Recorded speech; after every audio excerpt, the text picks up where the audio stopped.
What are the qualities or characteristics you're looking for in being represented after having had an accident or an injury? Certainly you want to find a lawyer who is familiar with the law and is experienced. That we sort of all know. But there needs to also be a comfort level. There should be a comfort level between the client and the attorney.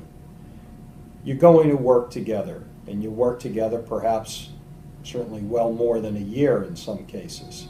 And that requires a constant flow of communication. I often tell clients when I first meet them, please send me a diary of how you're doing. And there's many reasons for that. One is to have them be able to reacquaint themselves with how they were feeling in those first stages after the accident.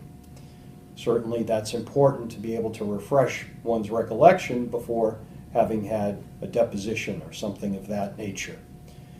Secondly, it allows me to get a sense of what's going on in the case, how the injury and the damages are unfolding.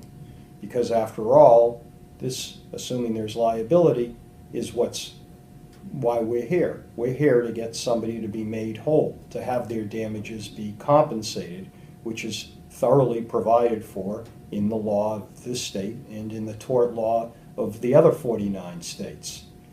There's nothing to be embarrassed about that. In addition to that comfort level, in addition to that free flow of communication, you want to have a sense that the attorney can guide you if necessary.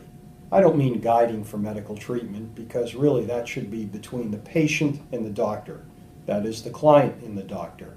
I don't think it's appropriate and it's not tactically advisable for a lawyer to insinuate himself or herself into the treatment process.